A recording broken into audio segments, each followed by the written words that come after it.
Ladies and gentlemen, the Jon Bivin Show is on the air. Live from Marion, Illinois, featuring Christian music and ideas to uplift your soul and make you whole. I'm Sherry Bivin, and now I'd like to introduce your host with the most, my sweet honey of a hubby, Jon Bivin. Yeehaw! And good evening, everybody. This is Jon Bivin, live from Marion, Illinois. And I'm kind of waiting for my other network to go off the air. I found out that the folks over at the Exact FM folks wanted to have me join their specials, and so we're gonna kick the encoder on as soon as they clear the air over there, and we'll be talking to all the folks out there at Exact FM, and I know they've got some folks over there in the UK listening, and they've got a fairly good sized following, and so we're gonna do some cool stuff tonight. And I have in studio with me my good friend Jim Drew, and he is in my opinion, a master of musical words and chord structures and stuff, and I have been waiting for this moment for quite a while. Because I've been talking to him for quite a while about coming on the show and us doing some of his music and talking to him and getting you guys to know him, and so I think it'll be a really Honey, there's really a weird bug. My wife just. Are you on your show? Yes, dear. Oh my gosh! I don't even know what it is. It's unidentified. Oh my god! She just popped in the door and said, "Oh, honey, there's a weird bug." I don't know what to do. Go take a paper towel and smoosh it. I cannot even get that close. You just never know what's going to happen on live radio. Anyway, Jim, say hello to the folks. I'm not sure who all's out there yet. I haven't actually turned on my chat room yet to see if anybody's there. Oh, hey. Great to be with you guys. Cool. So, let's see. I need to... She's screaming in the other room. Oh, no. It's just to make it interesting. Yeah, that's exactly right. All right, hang on just a second. I want to... There we go. No, that says pre. It's not supposed to be pre. Oh, dear. All right, well, I must have left the title on my thing. So, hey, Danny Boy from the UK is on. And he says Ernie Abbott from WEJ Radio says hello. So I'm going to have to change the title of this later, because I did a pre-show advertisement earlier, and I must not have gotten the title changed, so it's saying pre again. But people that are tuning in are going to find out that the show is live. That's for sure. Okay, so let me check and see if they're clear over there. It looks like they're clear. Let me check. Yep, they're gone. All right, so I'm going to see. Quieter. Sounds like the bugs. Yeah, I'm hoping she's... All right, let's see if we can get this baby up here. We were just talking about this the other day because my daughter freaks at spiders. So. It says invalid password. Doggone it. We had this problem earlier, but we figured it was because they were on the air, and it wouldn't let me in, but it's not letting me get in. Nope, it says it's an invalid password. So, well, shoot, I was hoping we could get those going. So, this is tough, man.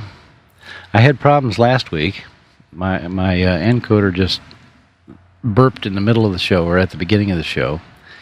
And when it did that, everything just started backing up, and things just were going crazy, and nothing was working. And I talked about it, and as it turned out, the only problem in this actual show, the only actual problem in the show was during the burp, and it just it skipped, halfway through a song or a couple of minutes through a song. and the whole rest of the show was fine. And I spent most of the show talking about, oh my goodness, it's a fiasco. And it was just something. Nice, loud, healthy burp. Get it out of the way. Yeah, exactly. Well, let's see here. Nope, it keeps telling me invalid password, and I've gone over the password with him 3 or 4 times just to make sure that I had it correct. And okay, well, and they canceled another show to put us on. So now I feel bad. Oh well. What can you do? What can you do? So my wife said what I should do is ask you what your favorite song is, and maybe we can start the show with that song, and maybe while we're starting the show with that song, I can quickly jump over to my special little folder where I have all the information stored and see if there's a reason why this thing is goofy. You talking about me? Yeah. My favorite song? Yeah, well, your favorite song that you do, not your favorite song altogether. But, Oh, well, I'm not sure. Favorite would be the best way to put it, but I am excited about. You're always excited about the new stuff, if that makes sense. Sure. And I've only done one other worship album. I've got a new worship album that I'm in the middle of working on. It's still in rough form and it's not fully mixed, but I'm excited about that. And I don't know if you would be open to playing that, the title cut, which is This Is Your Day. This is your day. This is your day, yeah. It's kind of what we'll talk about it later, but I was down for a while, and I was spending a lot of good time with the Lord because of it, and down physically, not down personally, emotionally, but just physically, and it gave me a lot of time, and so this was just one of the things that I was waking up with this, Lord, this is your day, and at some point it was like, I should sing a worship song to him about that. All right, cool. All right, well, here's Jim Drew, and This Is Your Day. And I'm hoping it's playing. Oh yeah, it's playing.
This is your day.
This is your day.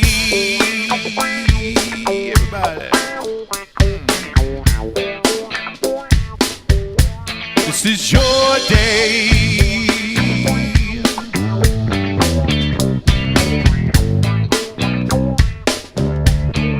This is your day. Alright. This is your day.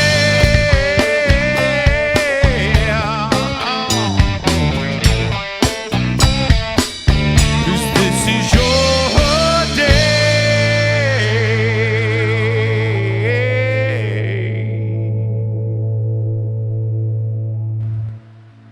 All right, that was Jim Drew, and This Is Your Day. And we're trying to get the other outfit on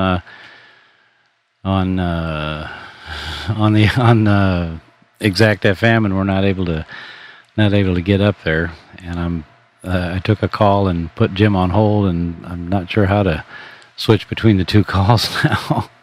Hang on, guys. I want to see if I can get back to Jim. Hang on. No, that's... How do you get back to a call once you've put somebody else on hold? They have a what? Play button. A play button. Oh, okay. Should be there, hopefully. Yeah, I hit the play button. Resume this call.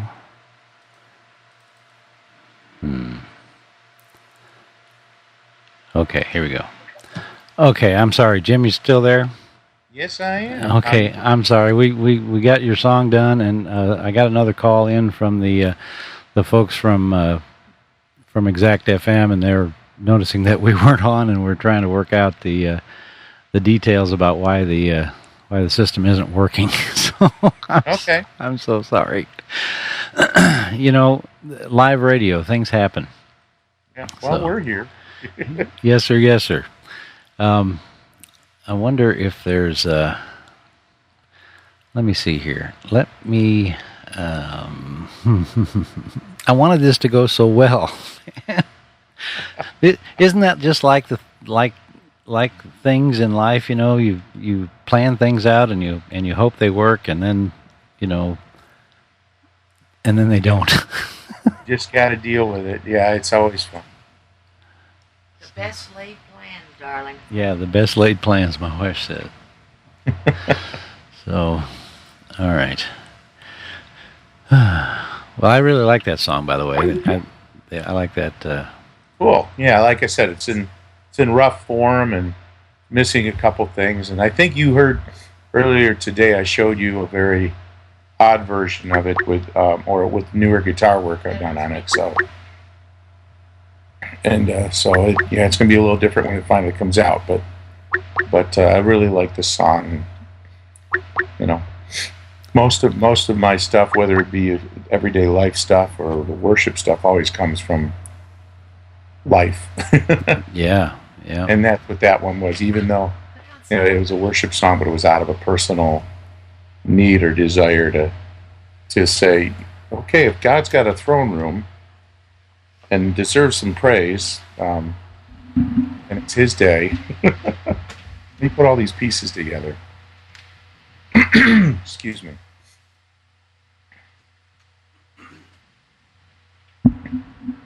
Sorry about that. My wife was wanting me to get you up on speaker so she could hear you talking. Oh, okay. Can you hear him now? No, honey. You still can't hear him? No. Oh. I could hear a minute ago. Hi.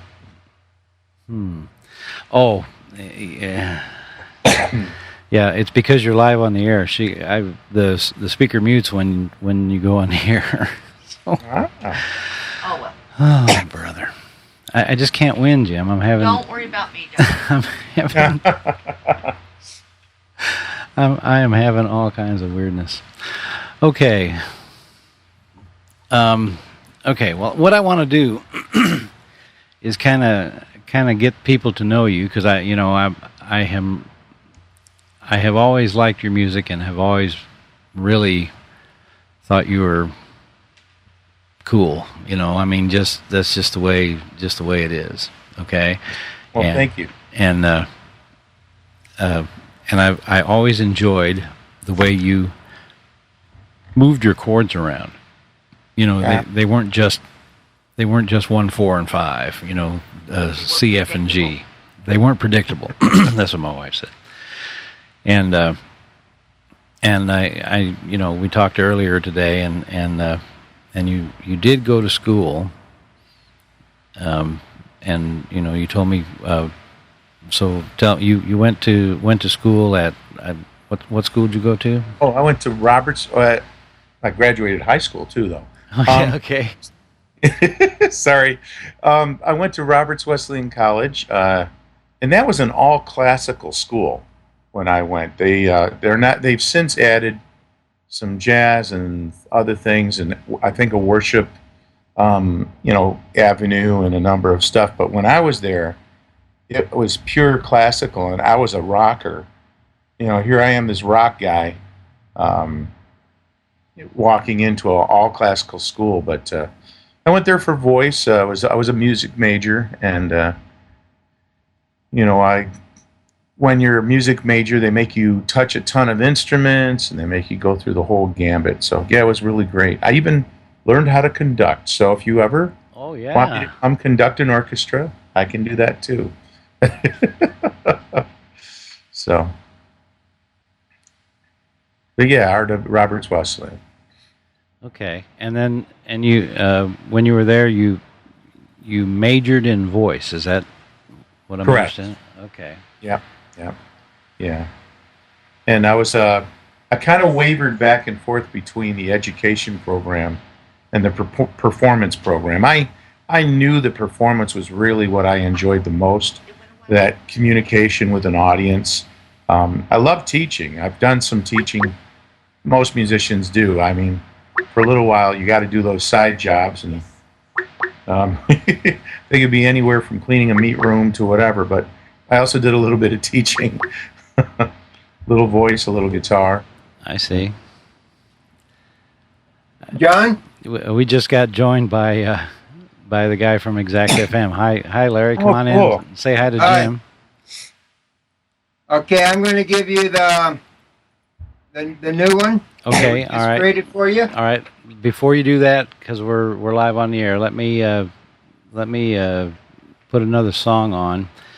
Okay. And hey, Jim, you had an instrumental, I think, but it was something about Captain Crunch or something. Oh, Captain Crunch's demise is on the. Yeah, my lead guitarist walked in with that one day, and it's a jam. You know, we've talked since, and we've played it since, and really changed what we do now. But the recording, it was a fun recording, and Captain Crunch's demise, all with K's. All right, let me put that up. That'll give us a little time because it's a fairly long song, and that way we can hopefully get up on the Exact FM system, and we'll see how all that works. All right, Jim. So we'll throw this up here. Here's Jim Drew and Humble Soul with Captain Crunch's Demise.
like sitting in a soundboard. Yeah.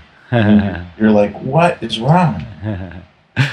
All right, we faded that song out, Jim, because it, as it turns out, we were able to get the system up in the rest of the world. So we're Yay! yeah, we are absolutely cool. And I'm going to have to turn down your volume on my main speakers a little bit, just because I don't want you to be busting out twice. Anyway. Okay. And Exact FM just came up and said, "You're live on Exact FM now. Way to go!" Cool. So Cool. all right. So welcome everybody on Exact FM. You're listening to the Jon Bivin Show live from Marion, Illinois. We have Jim Drew with us. Jim is a contemporary Christian musician and a worship leader. You do stuff at your church. Are you the worship leader, director, guy? Yeah, for the most part, resident artist at this point. Whereas most of the time I'm there, but obviously there is some travel involved with what I do. So I have a young lady who kind of backs up things when I'm not around. I see. And speaking of that, and I want to talk about a whole bunch of stuff with you, your life and your trials and all the stuff that happens, Sure, let's scare everybody. But just in the when I first started talking to you about coming on the show, you were mentioning you were down in Nashville. Oh yeah. And what were you up to? What was I up to? All kinds of stuff. I was actually in the middle of a 1-month tour, and that was throughout the month of September, the very end of August, going through most of September. And my stop in Nashville was taking about a week plus. Oh man! Friends and some folks that I'm working with there, and my publisher had passed away. He was an older gentleman, and so I needed to work on some business stuff because of that, and visit his family, and that was a part of that picture. Also working. Randy wasn't there, but I've been working with Randy Stonehill on a project that he's producing for me. And so I connected with his engineer, Mike Picelli, and so there was a lot of pieces. I've got another good friend that I've gotten to know over quite a number of years. Is Will McFarland? Oh, I love Will. Oh yeah, he's an awesome person, and he's been a huge encouragement to me on the worship side. As much as he does. He used to do a lot with Bonnie Raitt, and they're still great friends, and he's worked with a number of folks, but he has a heart for worship. It's amazing, and we have great conversations. So yeah, I played one of his songs on my show in the past. He was part of the compilation CD that they did at Kingdom Bound back in the 90s. I got to play on. Did you know John Allison? Oh yeah, over in Rochester. Yeah. Oh yeah. Yeah. John I've worked with him. Yeah, John did a track called "Crown of Thorns," and I got to play organ on that track. And so I ended up with that compilation CD, and of course Will had a song on there, and I played a song of his a few weeks back actually. So you'll have to get a hold of the Blues Council. I don't know if you're familiar with that name, but that's a combination. Rick Kua, right? Yeah, well, that's Rick Kua, Will McFarland, Tom Lane. I love Tom Lane too. Tony Hooper, who just played on my worship album, and then Tony Mora is on drums. And I feel bad because I always forget how to pronounce the percussionist's name. I feel a little silly, but great band. Matter of fact, they've been doing a number of shows recently where they'll start out and Phil Keggy will come on. Oh, and do I some love Phil stuff. Keggy too. Yeah, and then they'll be done, and Phil will do a little bit, and then they all finish the show together. It's a real fun show. I didn't hear a keyboard player mentioned in there. Well, Tony Hooper, the guy I was mentioning, he plays keyboards. Oh, okay. He does both. He's an amazing lead guitarist, but he kind of handles a light bit of keyboards in the background. Well, you maybe- should call him. Maybe you could join him. Yeah. I'm in, man. I played with Kua and McFarlane and some other guys at Kingdom Bound, just in the late night jam. When they were in the the cafe thing doing their jam. I remember. Who was that keyboard player? I'm wondering if he's still alive. I know. I think he passed away. I'm trying to remember. I was trying to remember that while you were mentioning that, because he was with them. I'll probably remember later or something. Yeah, I remember he was a sweet guy, and I remember he had some health problems, and I wasn't sure, and I was, I didn't want to, I don't know. I'm weird about talking to people when I think when they're having. How can I say it? When you think somebody's dead and you don't want to talk to somebody and say, "Hey, is this guy dead?" Yeah, well, no, he did. He passed away. Okay. Because I remember they did a lot in memory of him and when all that took place. And I wish I could remember his name. For some reason, it's evading me too. But I'll probably remember as we go, or maybe one of us will. But yeah, what a crew those guys are. The epitome of kindness and gentle souls that can really rock your feet off. What a great bunch of guys, Yeah, absolutely cool, man. Absolutely. Kind of like you, man. So, well, and then Tony's been joining me, just like you have. I don't know if folks know, but on the worship project, I've got you playing a little bit of keys here and there, and I might be shouting you to add a little bit more to a couple of more songs. But I've got Tony Hooper just did one song, and I'll be looking at him for about another 3 or 4 songs to add his guitar work to. Oh, gee, I can't imagine why. Yeah. Man. Yeah, it was just scary great. Oh, gee. And the cool part is, what I love playing with guys like you and with Tony and with Will and Rick, and when you guys play, even the instrumental music is a strong act of worship for you guys. And it's not just, I'm just playing my instrument to get over it. And that's one of the things I asked Tony. I said, if a song doesn't strike you, don't worry about it. But because what I want you to do is to really enjoy it and worship when you're recording the parts. And so yeah, we've had that conversation. Cool, man. All right, so you were born where? I don't know, another planet maybe. No, it's right in Rochester, New York.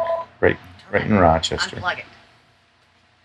So right in the city. Hang on just a second. Sure. Say hi for me. Say hi. See, Jim, I do this show from my bedroom. I've got this whole menagerie of stuff on the bed here. I got my King-size bed. Say that again, babe. The king-size bed. Yeah, we've got Loaded down. we got a loaded down Sleep Number bed here. And I've got my laptop and my mixer board and my wife and the TV and my big near field monitors and all that stuff here. Jim, he solders on this bed. He Yes, I solders almost had on a the heart bed. attack the first time it happened. And yeah, he does everything on this bed. We have sit numbers too. We spend a lot of time in here. Yeah, we have sleep numbers and sit numbers. So anyway, but this is my house. This Yep. and this is where I spend my time most of the time. I come home and And Sherry's got dinner for me, and she. Now my cell phone's ringing. Okay, honey, it's Bob. Just turn it Oh, off. It's down there somewhere. it's down there somewhere. You must turn off your devices, honey. Yeah, I'm just gonna have to. Turn it off. This is my friend Bob from Memphis, who is he's kind of an interesting fellow. But anyway, we won't talk about that.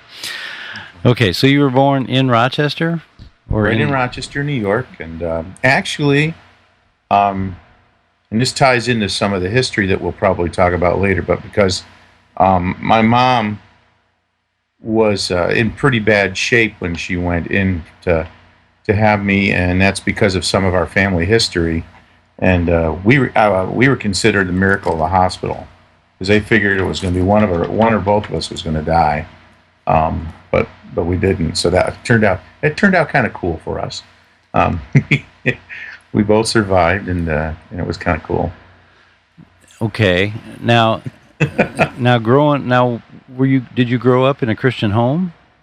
No. My mom had some background in the Catholic Church. She's Italian. Was Italian. She passed away in 2004, but she had some Christian influence, if I could say that. But they weren't really following Jesus directly, and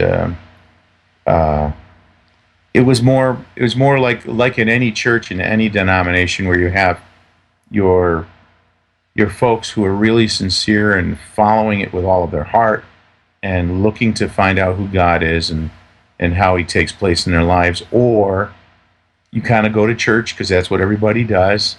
and so that's not a Catholic thing. It's Catholic, Protestant, everything. Everybody has that in a lot of churches. Sure. Because I've got some friends who are Catholic who are some of my best friends, and we have the greatest theological conversations, and it's just absolutely awesome. And two of them I consider just a couple of my best friends in this area, and one's a deacon at the St. John Fisher College, and we'll get together once in a while, spend an hour and a half, 2 hours just chatting through stuff about God. We used to have a blast. Cool. So it's not so much that, is just that part of my family was the typical. I apologize. I am getting over a cold here, so. Yeah, we're all kind of coughing. I'm able to slide my my mic pot down and do my big coughs, and then. It's the season. Yeah, Sherry says it is the season. Yeah. Well, I hope tomorrow morning I got a lead, and I don't want to be singing and coughing through the whole thing if I can help it. Yeah, but, that's tough. But yeah. So. Okay, and what about your dad? My dad was an alcoholic. Okay. My dad was, that's part of our family history too. For my dad's side, my great grandfather used to build mandolins and violins and guitars and all that stuff. So the music history was there. But sad to say, so was the alcoholism all through those generations. And my dad, ended up. I think my grandfather got him drunk when he was 8 years old. Wow. And obviously that's not a good start for a young kid. And, so I learned early not to pick on him about that stuff. But he wasn't around, and so this thing with my mom, basically, I remember eating popcorn for 2 weeks in a row because that's all we had in the house. That kind of a thing. So there was some of that, and I know my mom went through that before I was even born. And so when we got to the hospital, she was in rough shape, physically, health-wise, for that delivery. And so there was a lot involved. So kind of crazy, Yeah. Well, and there's a lot of dysfunction out there. Yeah. And, sometimes I wish the abolition had stuck. Sherry's wanting to make a comment. Well, I'm just wondering, when you read of generational curses in the Bible, Is alcoholism one of those generational curses?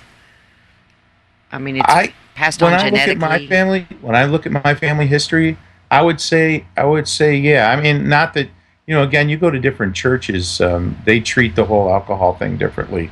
But alcoholism and, the drunkenness, in my family, yeah, that was an issue because it definitely followed all the way through. Now, the cool part is that broke with our generation, with my brother and I. And I think he kind of checked some things out a little bit when he was in high school.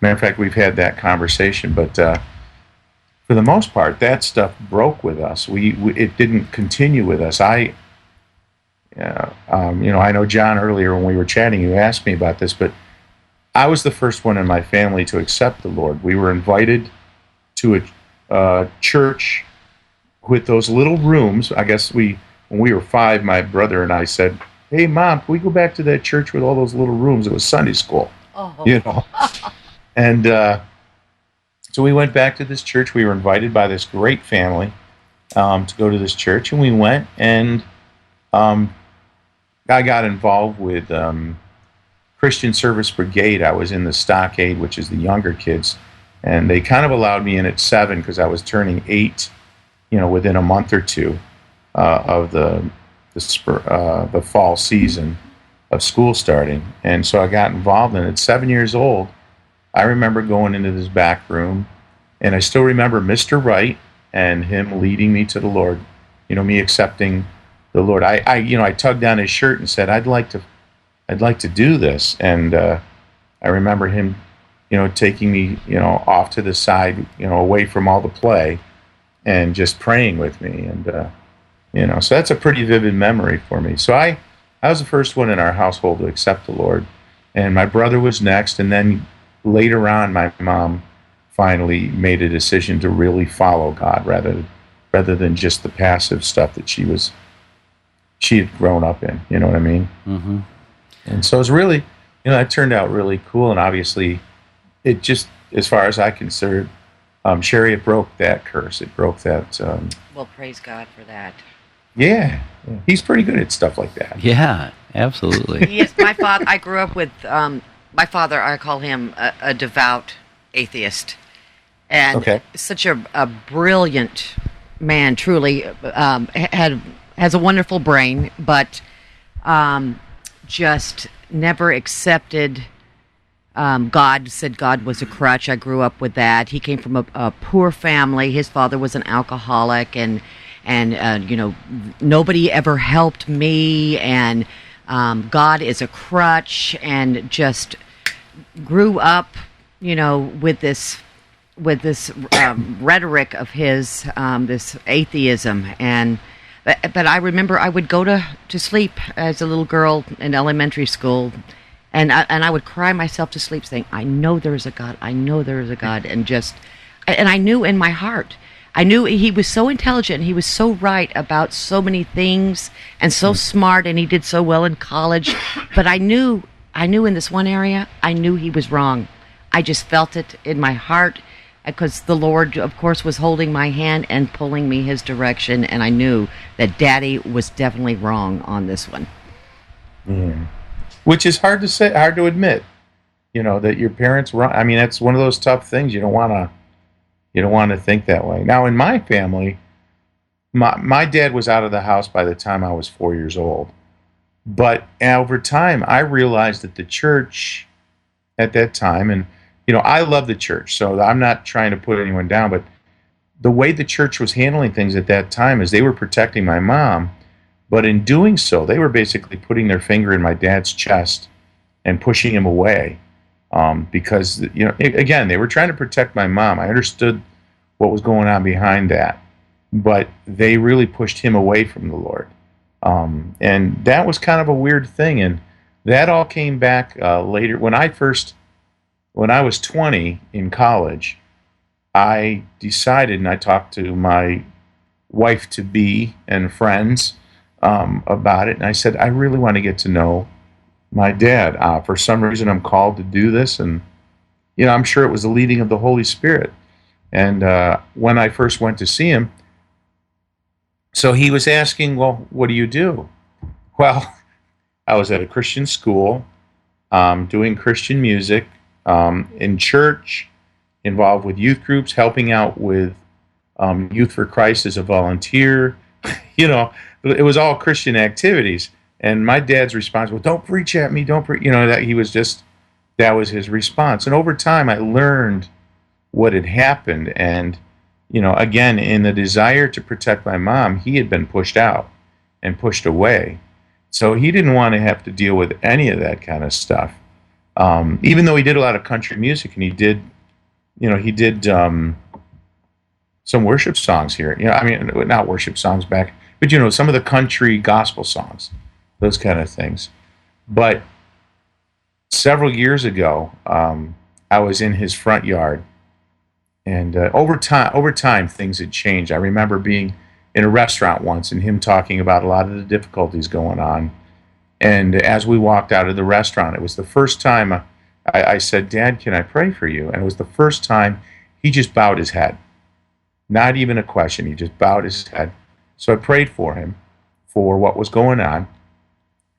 And then a few years ago, I was in his front yard, and he had been having a lot of difficulties himself physically and stuff. You know, obviously the alcohol had done its abuse on his body and stuff. But he was giving me the family violin, my grandfather's violin, and was passing it on. He had played it, and he was passing it on to me. I still haven't learned how to play that. You don't want me to yet. But we're sitting in the front yard. He's showing me how to play some ideas. He had me play along a little bit with it, and you know, it was kind of a really cool time. And that was the moment that I knew that I could say, hey, Dad, let's talk about something. And I talked about what had happened with the church and how things had come about and how he had been pushed away. And, you know, and he understood all that was going on. He understood the background. We had built up enough of a relationship that now it was a real easy thing for me to say, you know, that was not the way Christ would want us to handle things. And Jesus, you know, and be able to tell him outright, Jesus loves you, and this is what it's about, and this is what God wants to do. And basically at that point is when he accepted the Lord. And it was just the most amazing moment in my life to have that happen. So anyways, that was part of my story. Wow, that's awesome. Oh, that is awesome. I prayed for that day. I prayed. I said, Lord, whatever it takes. If it takes a near-death experience, whatever it takes, Lord, you know, just keep praying for him. But well, it's about 30 years for me, so. 30 years, wow. Yeah. Now, you've got a song called This Old Guitar. Yeah. Now, tell me about that song.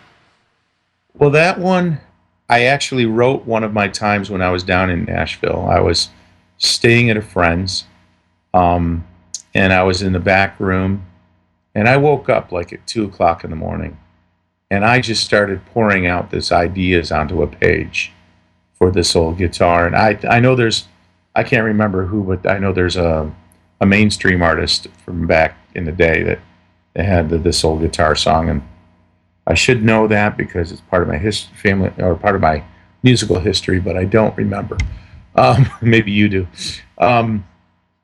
But I was just wrote down a whole bunch of stuff. My roommate was a musician in his own right. He had road managed for Keggy, and he was an amazing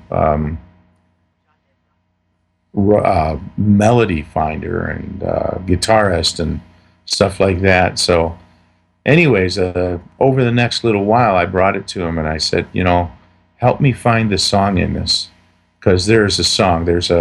I've got this chorus, but the chorus was like 3 times longer than it is now. You know, it was just like packed with all this extra baggage that was definitely a part of the story, but not a part of a song, if that makes sense. Sure.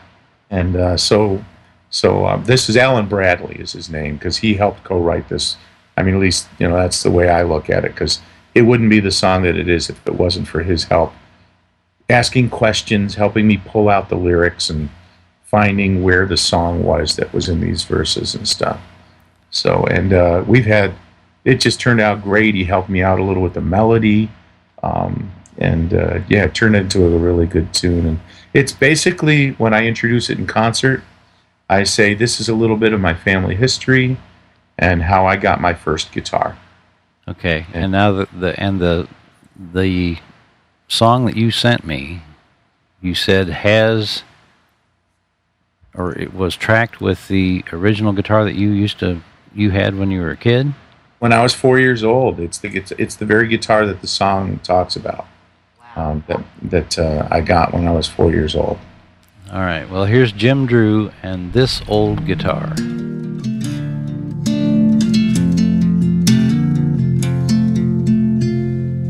There was a time when Papa's drinking had a way of making supper disappear.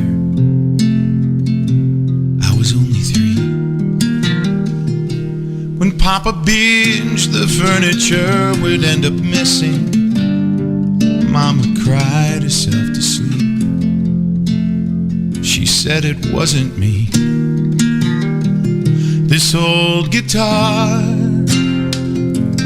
carries memories in the wood.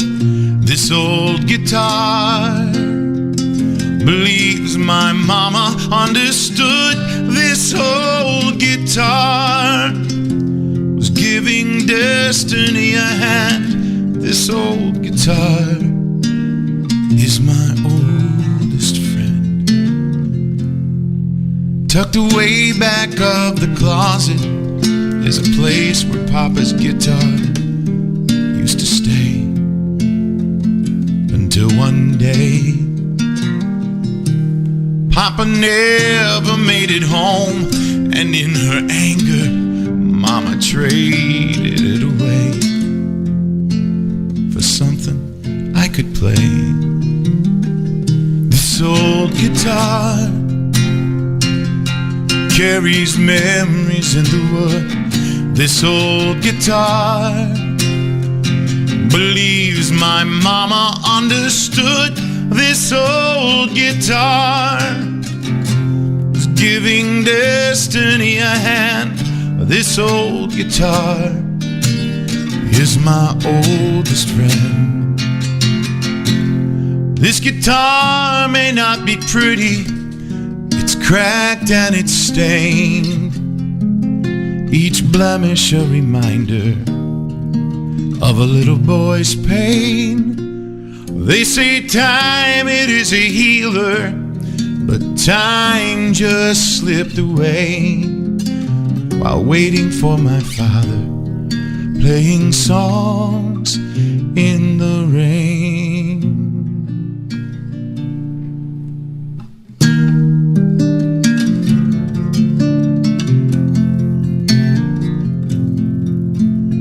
There was a time when Papa's drinking had a way of making supper disappear. Now those times have changed. 20 years my dad is sober, and we love to get together when we can. Sometimes I'll play my old friend. This old guitar carries memories in the wood. This old guitar believes my mama understood. This old guitar was giving destiny a hand. This old guitar is my oldest friend. This old guitar carries memories in the wood. This old guitar believes my mama understood. This old guitar was giving destiny a hand. This old guitar is my oldest friend. Is my oldest friend. Is my oldest friend. You're listening to The Jon Bivin Show, live from Marion, Illinois, on Spreaker.com. If you'd like to contact the show, you can call us, 815-349-8031. You can Skype us at BivMan. You can email us at thejonbivinshow@bivman.com. You can also check out our website at thejonbivinshow.bivman.com. That's thejonbivinshow.bivman.com. There's more to come, so stick around and see what happens. We may have some interesting conversation or just some more music. Hopefully we'll uplift your day and have a good time. So we'll catch you in just a minute. Stay tuned.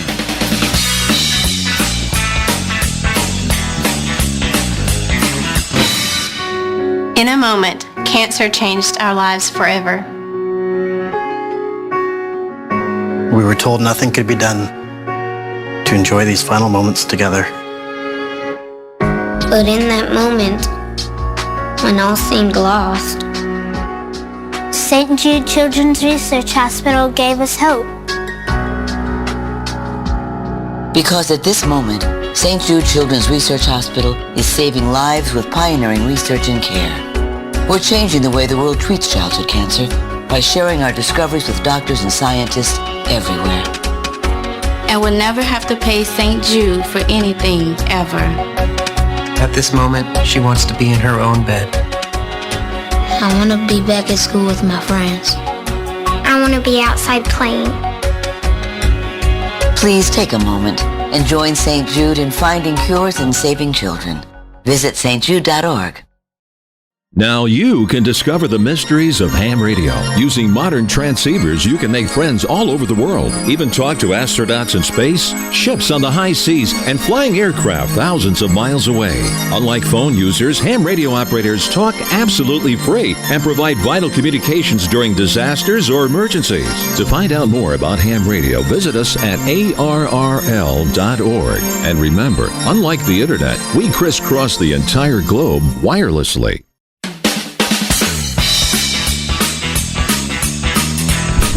And we are back live from Marion, Illinois, on the Jon Bivin Show, and we have Jim Drew in the back, or in studio, kind of, sort of, maybe, via Skype. Yeah. There you go. Yeah, there you go. yeah. You can't be in my studio because you'd be in my bedroom, hanging out on the bed. But you know, I guess it'd be all right. You could sit here on the edge of the bed and chat. Velcro me to the ceiling, you know. So, okay, let's move forward. You met your wife, and you talked about your future wife, and you met her and married her, and her name's what? Carol. Carol. Yep. Okay. Carol Joy. Song of Joy. Oh wow, cool name. And then you have children. I do. Scary. Peter's Pan's got kids, you know. My daughter Arian, she's the eldest. She's 27. Okay. And real sweetheart, man, just a great gal. My son Daniel is 24. Okay. And he's a drummer and also a guitarist as well. And he's learning to sing well. And but he's a drummer first, amazing, solid player, and has played with me on a number of albums, including the Humble Soul album. He's the drummer on that whole project. Oh, okay. And then my son Sam, who, man, the guy is a thinker and a half. And he's my youngest. He's 20, just turned 21, end of the summer. And but he's the one that, you know, I think he could be that C.S. Lewis kind of. Oh, really? You know, he's just got a great mind and thought process. I mean, all of them are smart, smart kids, and you know, we all brag on our kiddos. Oh yeah, but I was just going to say my girl Allie is one of those crazy smart gals. You know, she's just in college now, but she's really good at writing stuff and So, okay, go ahead. I'm Tufts sorry. University, dear. Yeah, let's plug that. Yeah, she's at Tufts University in Boston. Got almost a full ride, $56,000 a year, and she got $52,000 in scholarships. Wow. Praise the Lord. Absolutely. Yeah, I never would have been able to afford that. So. Yep. So, well, that's. I mean, them's the kids, and unless you want me to count the cat, but I call her Sushi. Because there are times when I'd like to deal with that cat. Sound asleep, and you're getting scratches or hacking something up or what. I don't know. Yeah, cats. Well, that's why we're in the bedroom, Jim. We have 4 cats out in the hall. Okay. And a cat ranch in the backyard. Yeah. I feed all the strays. John and I do. Yeah, we sometimes have as many as 15 cats in the backyard, and we're in town. I mean, it's not like we're out in the country. And I got a love-hate thing going with this cat. I really, in many times, I mean, Carol will tease me about it because the cat will be next to me, and it's just we're hanging out, and I'm just patting it, and she's purring away and whatever. But there's times when she annoys me to no end, and that's what cats are like at times. You know what I mean? Yeah. All right. So I don't remember exactly when I met you. I know it was at the TV station I was working at, or either there or at Kingdom Bound. Kingdom Bound is a big Christian music event up in Western New York. They take over a theme park, and which is now I think it's a Six Flags now, isn't it? Yeah. And I think we met at Kingdom Bound. But we got to know each other much better once I started visiting the TV station, I think. Okay. That makes sense. And then, at that time, you guys got me involved in some events. You had, I don't know what there was some events going on where there were multiple. We had a thing we called the network, and it was people that were looking for venues to play, and then we found venues that were looking for people to play, and we said, well, why don't we just put them all together? Yeah, there you go. So, there are times when I wish that was still happening. It's tough, because I was out of it for a little while, and a lot of my contacts had gone away. Either the venue closed, or the contacts had retired, or moved on, or whatever. It was a little fun. So folks like that are, just like what you were doing. That was a pretty needed thing at that time. It was pretty cool. Yeah. And and we got in trouble with the TV station for that. Oh, really? Yeah. They were like, we're here to do the TV station. We don't need you, dealing with the musicians. And I was like, okay, all right, well, what can I do, So. Oh, yeah, I hear you. So, anyway, okay, I moved down here to Southern Illinois in, 1999 or 2000, and kind of lost track of you. Have you just been playing, or I know you had some health issues, but I don't know, when they actually happened. Yeah, there was probably about 5-6 years ago, maybe 6 years ago now. I'm so bad with timing, I lose track of some of that. But yeah, don't even get Sherry started on my timing issue. Oh, the other day. When did that happen? You'll say the other day. I'm like, dear, that was like 8 months ago. Hello. Hey, it was the other day. It wasn't today. There you go. Well, that's all right. I teased my daughter for years about the back. She would use the phrase "back in the day," and she was only talking about like last summer. So no. That's not back in the day. Yeah. Back in the day was when you could buy bubble gum for a penny. There you go. Well, I did a lot of solo stuff. Back in the 80s, late 80s, I was in a band called Tradewind, and we did a lot of work then. And then the 90s hit. Tradewind broke up due to a case of babies, and some of the guys in the band, they were like, they just didn't want to keep moving forward because they wanted to dive into their families. It was an awesome thing. And of course, I was the crazy one and went into, kept going forward with the music with full time. And my daughter was born in 86, my son in 89, and then my next son in 92. So they, they were all part of the whole picture. And I would take one of them with me on a tour, for 2-3 weeks, wherever I went, and bring them back. And then the next time I'd bring a different kid with me. And I enjoyed all that. But that was through the 90s. And I would have some musician friends here and there join me for different projects and different things. During the 90s, I still did a lot of the solo stuff, and some of the bands with friends thing. But I also became the worship arts director for about 11 and a half years, from the early 90s, 92 I think it was, till about 2000, what was it, 3 or, partway into 2004. And then by then I was just chomping at the bit. Is that how it's called? Yeah. To get out more of the material that I was writing. It was just pouring out. It was the way I describe, they've got that scripture in the Bible that talks about rivers of living water pouring out of your belly. And to me, that's what the songwriting was like, is it just kept wanting to come out and come out and come out. And I couldn't stop up the sieve, I just, so I was doing that. For a while there, I got involved with a regional Christian rock band called G-Force. And G-Force was, I'm more of a 70s into the 90s type of rock musician, and this band was more of an 80s type band, a lot of the stuff they wrote. And we had 3 lead vocalists. We would share the lead vocals.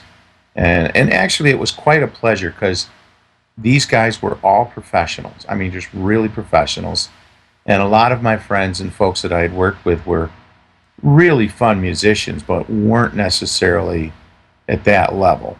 They just, they had their jobs and their families and everything. And the idea of committing enough time to walk in and really know your stuff like it was breathing was tough. I mean, just, not everybody has that kind of time. And this particular band, everybody in that band had already spent time on the road, had toured, they knew what it was like, and that's what they wanted to do. And so that side of it was absolutely wonderful.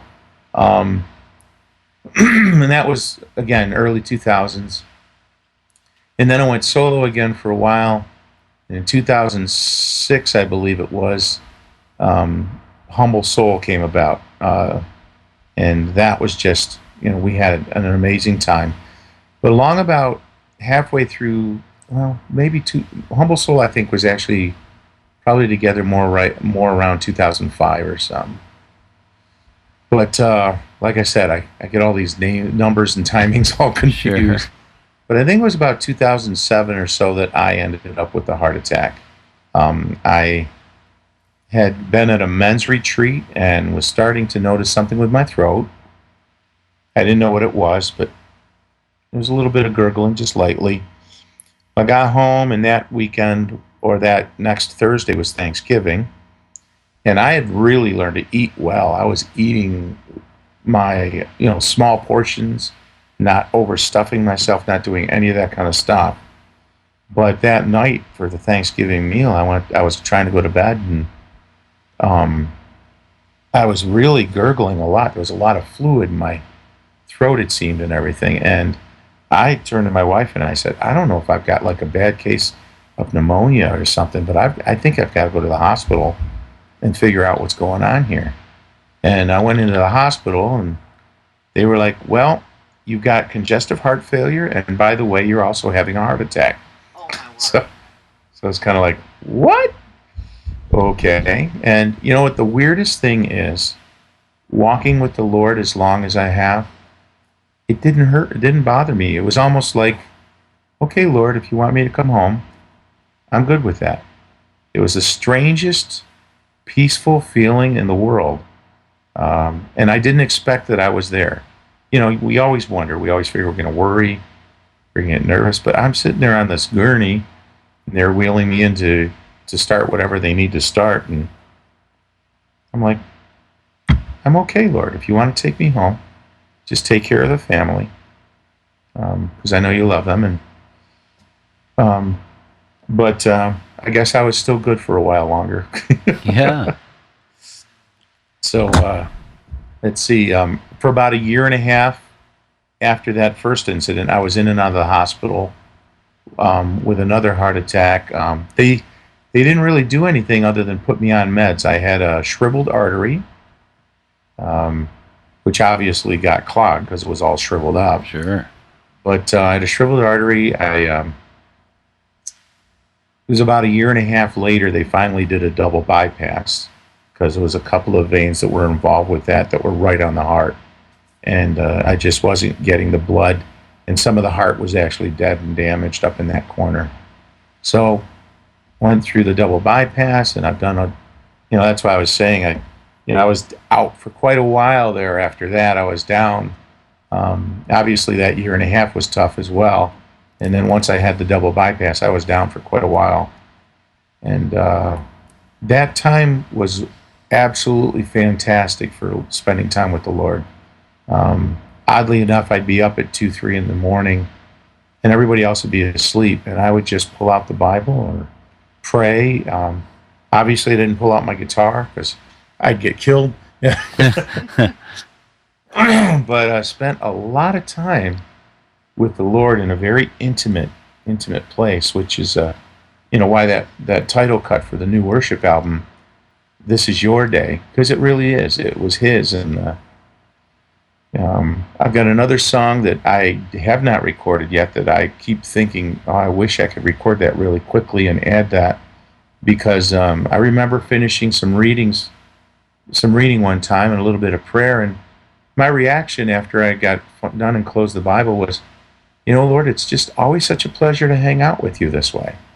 And, obviously it's like, it's always such a pleasure. There's a great title for a worship song. So I've written this song, but I haven't done anything with it yet, as far as recording. So, but I think there's more than enough songs already available for this particular project.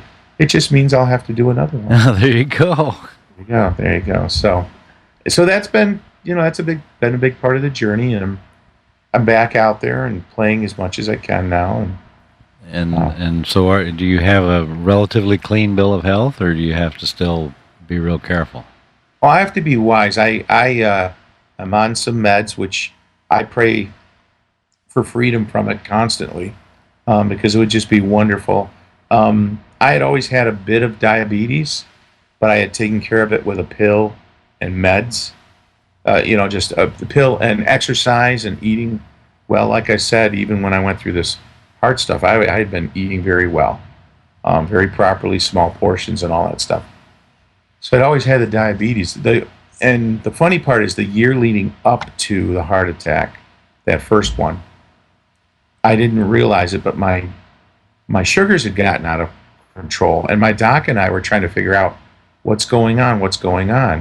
Well, it wasn't until afterwards, after all this took place, and they put me on insulin and everything, that I was in the education classes, and I learned that the liver will put out more energy, which basically comes in the form of sugar, of glucose, because that energy is to help fight something that's going wrong in the body. So that year leading up to the heart attack, my sugars are out of control. My doc and I are like trying everything and trying to figure out what's going on. I'm eating better. I'm doing well, and why is it out of control? Well, looking back, that's because my body was fighting the stuff going on with my heart already, and we just didn't know it. Excuse me. Yeah. Sorry. So where did the song "Don't Feed the Band" come from, if you were eating right?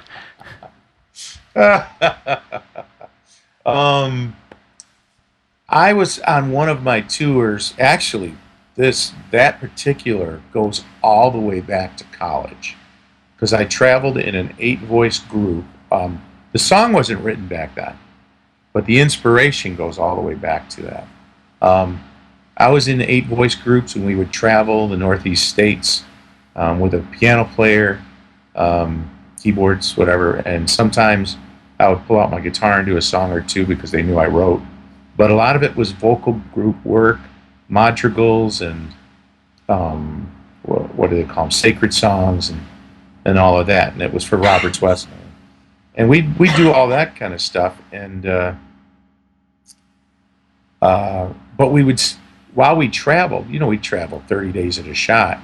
We'd stay at people's homes, and they'd feed us and everything. And 1-2 week period, we were all getting back in the van and going, talking about chicken, because every place we stayed, we had some form of chicken. Somehow they made it, whether it was different or not, chicken was the basis of that meal. And so after that experience, my mind was like, oh, I've got to write some song, Don't Feed the Band. And it sat there in my mind for years.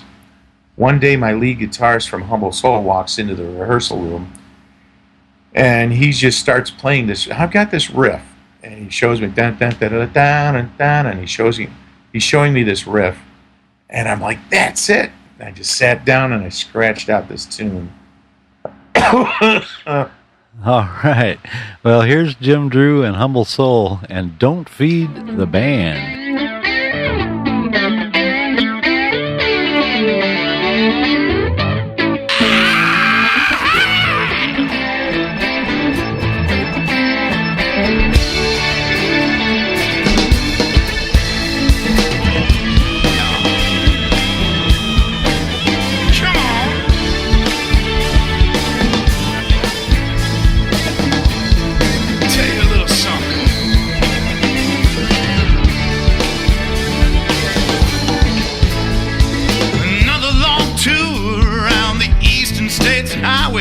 And at each new stage, sharing music with the crowd, shaking hands and saying thank you till we finally stop for supper. Been on the road a week now, not a single sign of cow. 7 days and every meal the same. Just how many folks have chicken on the brain? Don't feed the band. We'll find a Dairy Queen. Don't feed the band. We're not trying to be mean. Don't feed the band. Just how many ways can bird be rearranged? Don't feed the band.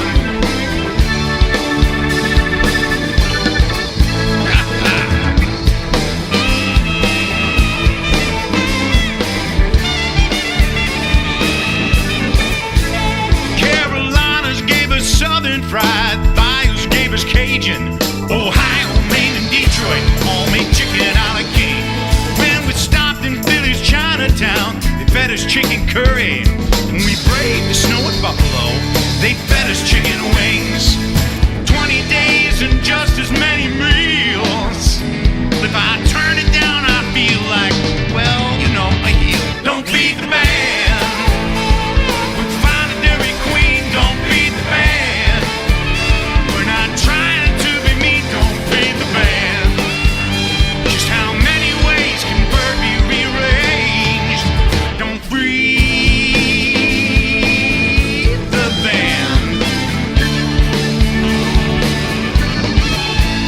Well, I believe my body's changing, growing feathers. Take a peek.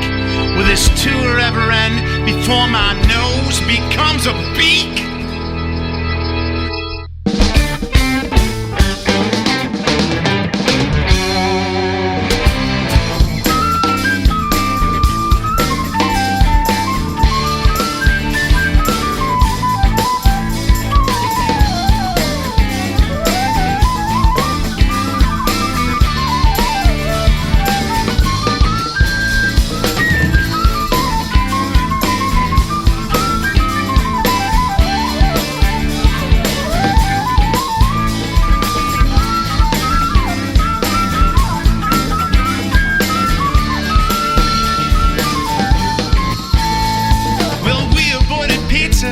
Someone said that we'd be healthier.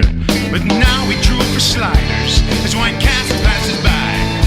If we were kind of wealthy, we might stop at every buffet, but then all the band screams murder at the sight of a Popeyes. Kosher Bill, we thought we had it licked, and everyone got chicken on a stick. I don't feed the band. With my Dairy Queen, don't feed the band. We're not trying to be mean, don't feed the band.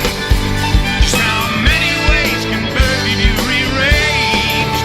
Don't feed the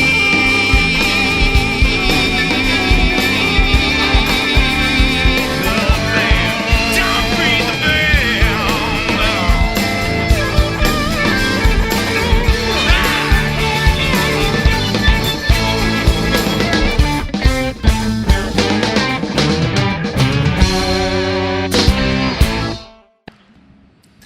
All right, that was Jim Drew and Humble Soul, and Don't Feed the Band. I can relate to the meals on the road. I know when we did a Canadian tour, and we had chicken at Kentucky Fried Chicken up there, and it was weird because the chicken legs were about twice as long as the chicken legs you get in the States, and they were thin. You know, it was really weird. It was like long-legged chickens or something. And Canadian chickens, dear. Yeah, Canadian chickens. Don't tell Bet Bopper about Canadian chickens. You're geese. Yeah, yeah. Bet Bopper is the executive at Exact FM, so I can't make too much fun of Canadian stuff. He's based out of Canada, so okay. Canada's a really nice place. So it's very clean. So, and of course, you guys aren't very far from Canada up there in Rochester either. No.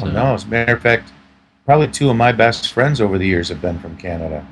One of the men that I met back in college was my best friend for a long time. He passed away a little while back from cancer, but I'm like the godfather to his son and all of that. But yeah, so I've got some great friends in Canada. I've got another friend who's a DJ up there for one of the Christian radio stations, and again, another one of my best friends. So we, I got lucky. I've had a lot of really good best friends. Usually, you're lucky if you have one or two, but I've had some really special relationship, good friends. Well, I think you're just a friendly kind of guy, and that, if you're not a friendly guy, you're not going to have friends, and you're kind of a friendly guy. So how did you end up hooking up with Randy Stonehill? Oh, good question. It's funny. I was online one time, and I caught wind of this blues band, and I was really enjoying it, and it was this gentleman, Mike Pacelli. And I didn't know who he was. I just listening to this music, and I'm like, I want to, reply. So I replied to the video or whatever I heard, and just was able to, comment and say, man, I'm really enjoying your stuff. Got to go through some of it online. Well, we ended up writing back and forth. We ended up, getting emails and just writing back and forth for a little while. And finally, at one point, he goes, well, what are you doing with your music? And he was out in Southern California, south of LA, not far from the Long Beach area and all that. And I'm not even sure I knew that at the time. I just knew he was out west. And I said, well, I do music, write, and singer-songwriter. I try to get out and play as much as I can. And I was, at this point, recovering from a lot of the heart stuff. So I was still kind of mostly at home more often than anything else. So I write him about all that stuff. And he said, well, why don't you send me some stuff? Send me about 3 tunes. Let me hear what you're doing. So I sent him a few songs that I was in the process of writing. And the next day, I get a phone call from Randy Stonehill. No kidding. In the airport. And it was funny because he's like, I can't talk long because I'm in line, I'm getting ready to... And of course, I'm like, part of me is like, you got to be kidding me. And the other part of me is like, but there's nobody who sounds like that and has that goofy sense of humor.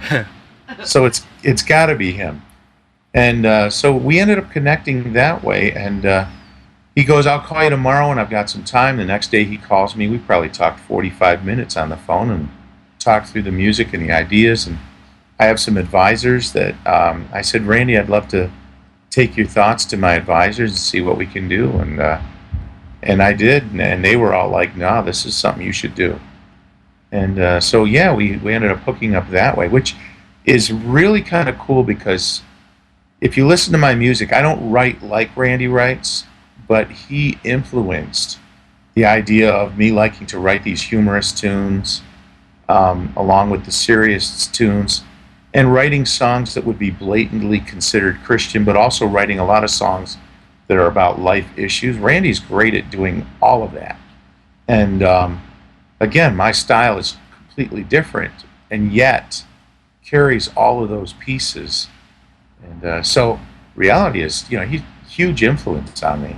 So it was just one of the most coolest things in the world. And, it wasn't a starstruck thing. It was more of I have just such a huge respect for the things he's been involved with and accomplished and written. And, some of the compliments you gave me at the beginning of this show, that's the stuff that I think about when I think of Randy is, he'll write these interesting chords. He'll write these lyrics that just grab the heart because he's talking about real life stuff, And so that's kind of how I met. Oh, and we just did. I don't know if you were going to ask me about this, but we just did the "Don't Feed the Band" song. One of the times I was talking to Randy, I could tell he was just a little out of it. I don't think he was bummed, or I don't know what to think, but he, just seemed a little out of sorts. And he's like, so I'm like, I'm going to send you a song. I said, it's not for you to worry about whether we're going to record it or anything like that. It's just a little goofy song, one of my goofy tunes, and I want you to, just have some fun with it, and just hopefully it be a laugh for you. So I sent that song along through an MP3, and probably about an hour later he calls me. He's like, 20 years of pizza everywhere I go. And for the earlier part of his career, I think he was able to get a handle on what people feed him after a while. But and I try and do that too. I try to be still wise because pizza's definitely not on my unless I make it myself because I know what I like. I know what's good for me. Well, that's tough up in the Buffalo area because pizza and wings is like staple. Oh yeah, it's huge. So, but we've gotten a lot of the sushi places, a lot of Thai, a lot of. So there's a lot of good places I can go now for vegetables and stuff. And I'm not into raw fish. I have tried a couple, and it's not horrible, but it's still not my main thing.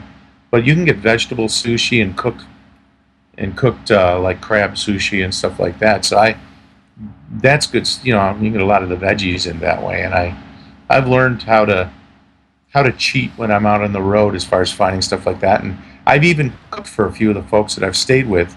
When I'm down in Nashville, I stay with a friend, and I will go to the Kroger's and I'll buy the food and bring it into the house, and I'll make vegan meals. And I'm not like strict vegan because I do like a little bit of meat and stuff like that. Like chicken. Yeah. But I do create because I know that I need to eat more veggies than I eat of a lot of other stuff. Because I grew up in an Italian family where it was the opposite end. Oh yeah. My friend Bob that called while when we first started the show, he is he's kind of like a self-sustained kind of guy, and he goes out in his backyard and he has all these weeds that he brings in, and his wife cooks. Okay. And I, we went down there and visited last summer, and it was good. I was really surprised. You know, he had, you know, do you remember what any of that stuff was? I'm trying to recall. I don't.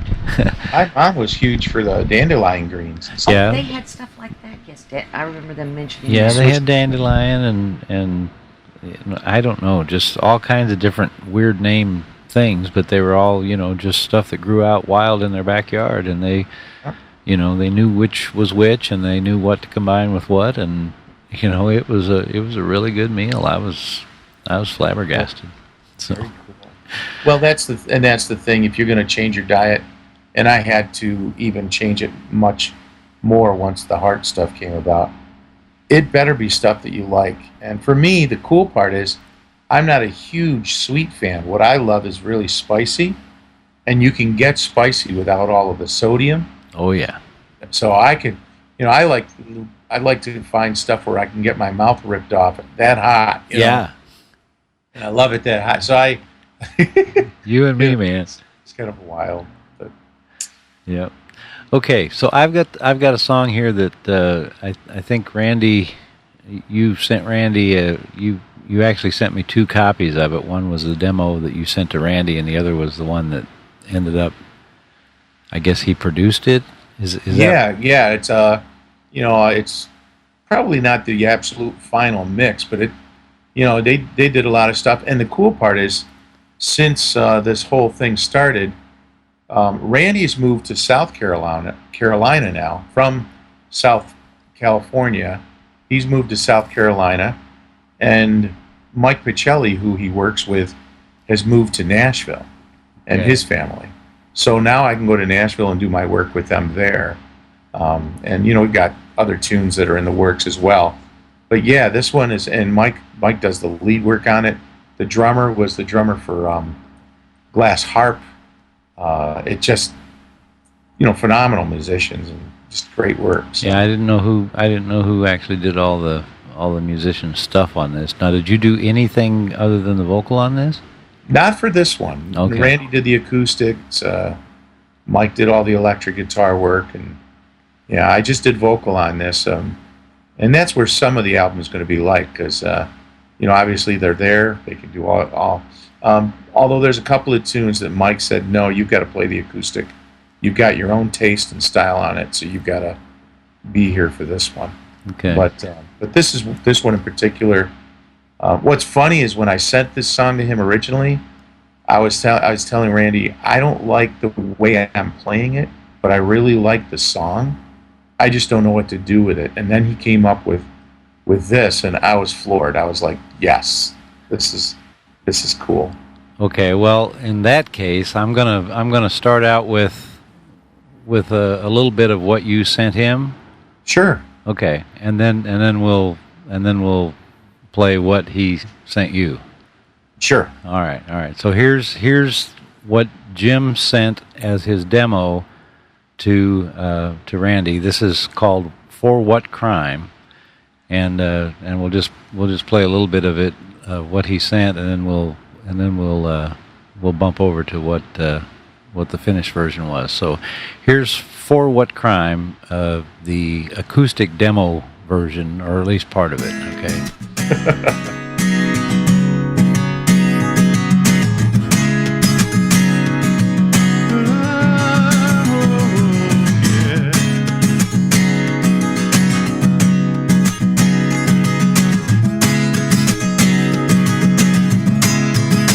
I have been a liar,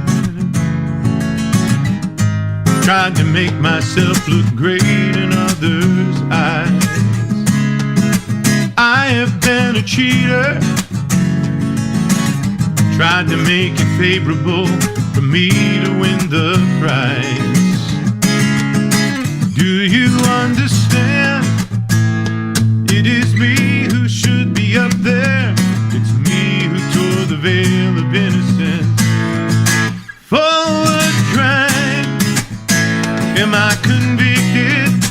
For which crime am I condemned? Is my testimony to be rejected by the arrogance of men? Okay, so that's the acoustic demo that, and you know that's not bad. You know, no, it's not. It's not bad. I just didn't like. It sounded. Just had a hint of almost disco-y or back in that late '70s, early '80s type sound. And it's not that I don't mind that stuff. I have a lot of respect for a lot of the music. I just didn't want this song to be that way. Okay, so here's For What Crime with a little finesse.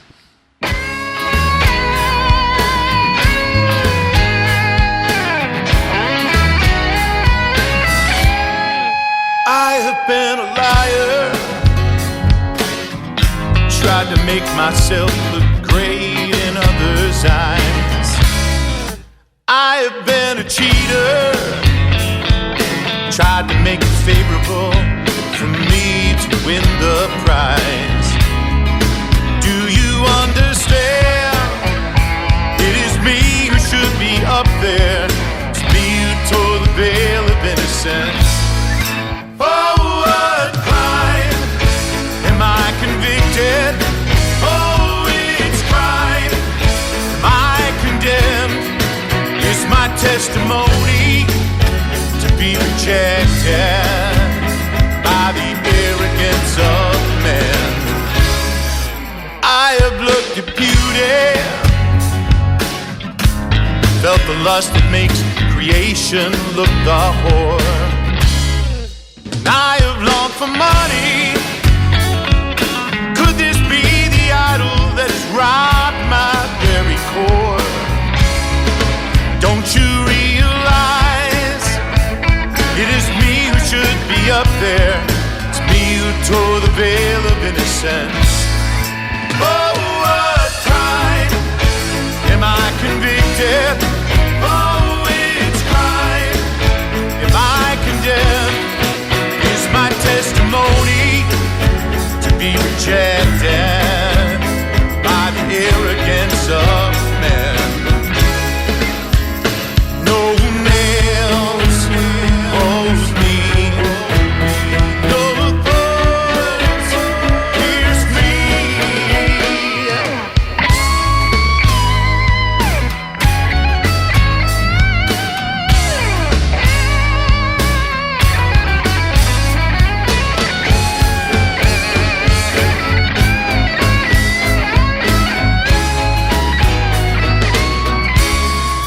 I can see the lover hanging there because he is the only way. And I can see the lamb bleeding from his heart because there's nothing left to say. Someone hear my cry. It is me who should be up there. It's me who tore the veil of innocence. For what crime is he convicted? Oh, it's crime. Is he condemned? This is his testimony to love of the Father. Oh, what crime is he convicted? Oh, it's crime. Is he condemned? This is his testimony to love of the Father. Raised up in the eyes of men. Oh, what crime. Oh, it's crime. Oh, what crime. Oh, what crime. Yeah. Oh, what crime. Yeah, that was For What Crime, and that was Jim Drew and all kinds of cool stuff. So yep. You were telling me a story about some friends of yours that you know, a gal and a guy that just you're inspired to write a song about. Yeah, I mean that was just this morning I heard about it. They've both been great friends, one of them since grade school. We were back in the days of Christian Service Brigade when we were in Stockade at the same church. We grew up in the same church. His name's Steve, and he since then we went to Roberts Wesleyan together. He ended up doing a paper called The Voice, and he would sometimes review some music. I also both myself and then eventually my daughter wrote some articles for that, and he's since become a pastor and gone out and played at his church. So we have been great friends for many years. Okay, so he's a musician as well as a pastor. No. Oh, okay. You said he played at the church, and no, I played at his church. Oh, you played at his church. Okay, I'm sorry. I apologize. And then Cindy is a girl that I think I've known since the late 80s, and she ended up singing on some of my projects. Oh, okay. Yes, I went through, especially one called Someone's Mona Lisa in the early 2000s, but we've known each other through church and different things, and, a lot of respect for each other, really enjoyed each other's work. She's got a great voice, and her as well as some of the other people that I've worked with. So anyways, I've had these two really, really great friends. Well, this morning I got to see a story online through Facebook that Cindy had put out that talked a lot about her family history and everything. And she knew that she had been adopted since a really, really early age. But she didn't, she never pursued finding out who her bio parents were and all that kind of stuff. I didn't get to look it up again to reread it to find out how, but somehow she found out, and I know that it was her, the adoption papers that were part of the picture, that she found out her last name, and come to find out that my one great friend here, Cindy, is the sister of my other great friend, Steve. And they didn't know it until just recently. Isn't that wild? Both involved in different churches, different histories. I asked Cindy if she had ever met Steve, because he's obviously been a bigger part of the community with The Voice, which he wrote, the Christian paper that he was writing, and had a lot of folks involved with, and just other stuff. He was a pastor, this, that, and the other thing. I wasn't sure, but she had never met him, didn't know him, and this all came about. And obviously, there's other brothers and sisters involved too. So it's this big, huge, cool thing. And oh, that's awesome. Yeah. So I've got Cindy's side of the picture because of the Facebook thing, and I just talked to Steve earlier today. I said, "Hey, could you jot down just quickly your side of things, what you were familiar with over the years, what you knew?" And because I've got this idea in mind to write a song that starts out with you two totally separately and brings you together, just kind of like the story that took place. But I've got the idea, but I need your perspectives so that I can write from those perspectives to start with, and then bring it into the center. Whatever the chorus will be, whatever, a lot of times stories that start out in different areas come together at the bridge of a song. There's those kinds of ideas, and I'm excited about the possibility, because I'm already working on my next album, which is about family stuff, a lot of different family stuff, and basically, my odd sense of humor, I'm calling it "If Guitars Could Speak Relative-Ly." So relatively, but it, play on words and fun. Because I'm doing a series right now. I've done a lot of albums. I've got other albums coming out, but this will be my third one in the series, If Guitars Could Speak. The first one just being that. The second one, If Guitars Could Speak Plainly, which I just came out with last May. And then this one will be If Guitars Could Speak Relatively. And I do have one more planned called Guitars Could Speak Mystically. Okay.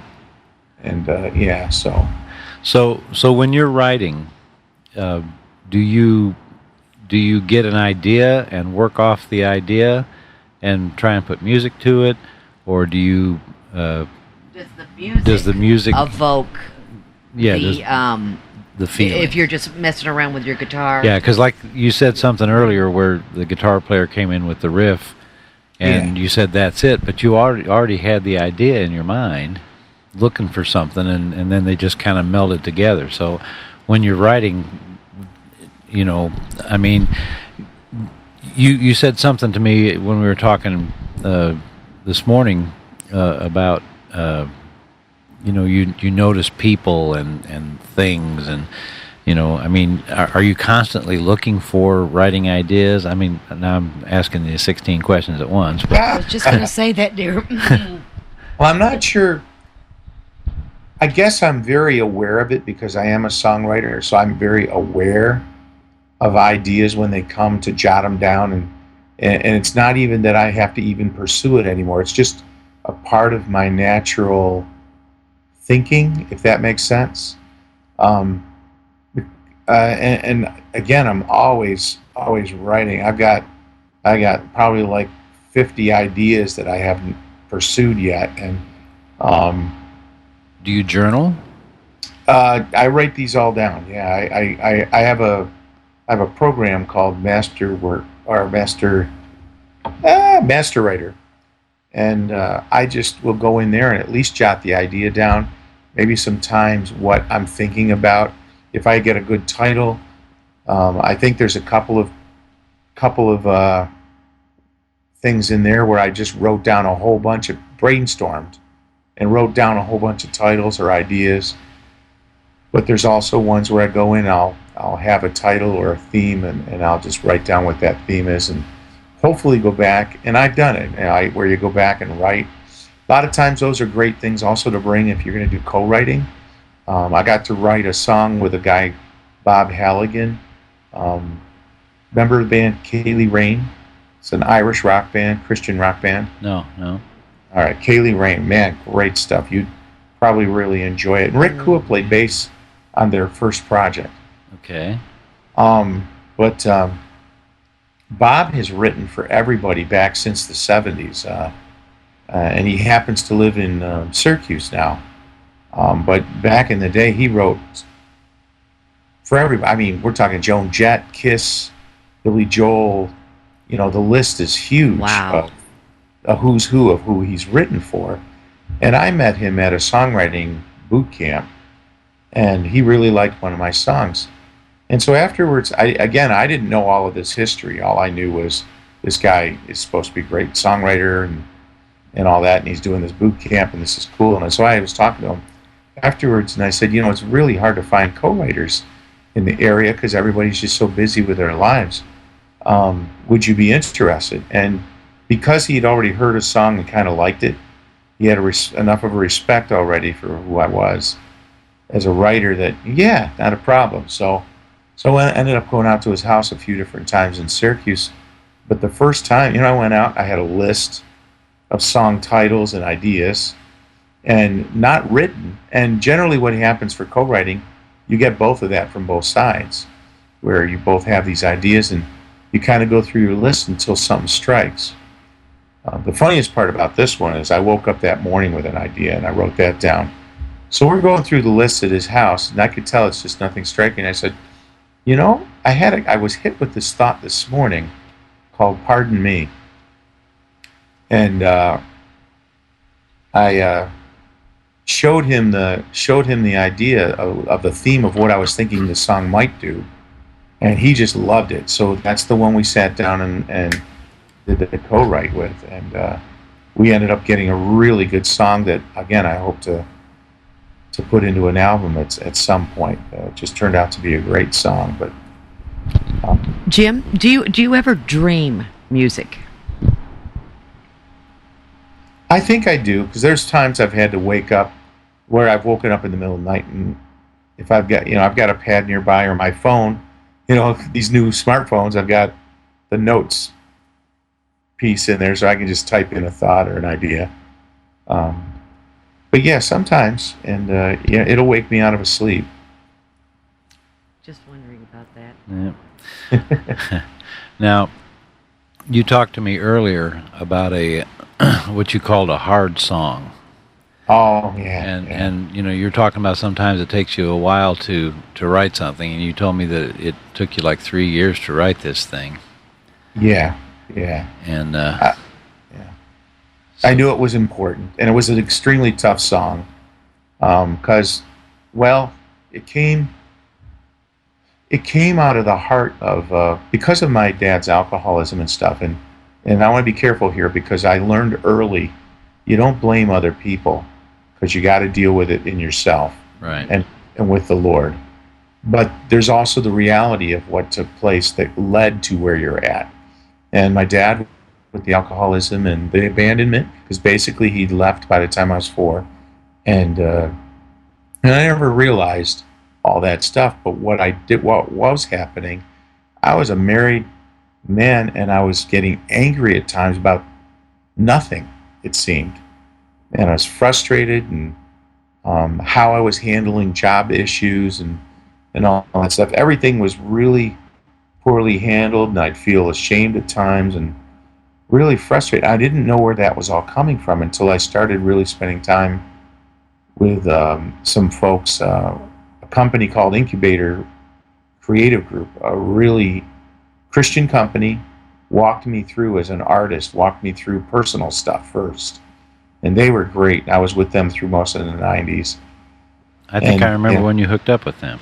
Yeah, and it turned out to be a wonderful thing to be involved with.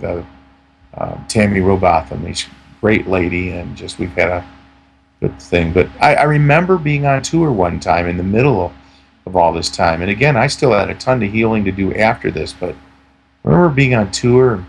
You know, if I was doing a church, the pastor would let me in. I'd go into the sanctuary and walk around and pray, and then sit down on the front at the altar, and I'd have my quiet time. And I remember one time getting up from an altar and just crying and thinking, what in the world is this about? And as I'm walking away, I'm realizing I really would like, well, no, as I was at the altar, I was praying about the idea, Lord, I really would have loved to have an earthly father, someone who I really spent time with, who walked with me through time. And again, this was after I had started meeting with my dad, but we didn't have that relationship because he never really called me. It was always one-sided for the most part. Oh, wow.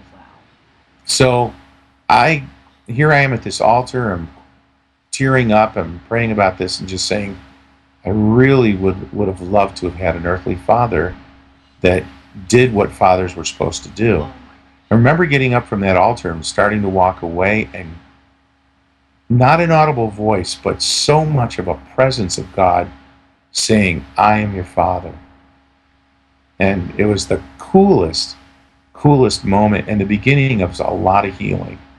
Just the beginning of a lot of healing personally. And, Jim, you know, I can so totally, you're just blowing me away, because I have done the same thing, even though I spent, a lot of time growing up with my father, and he didn't abandon us, but he did abandon us. We were living with him, and we felt abandoned, and he was distant, and it was almost as if he was a relative, but not a father.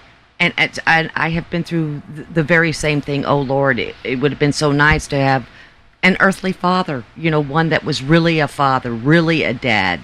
And wow, I can just so relate to what you just said.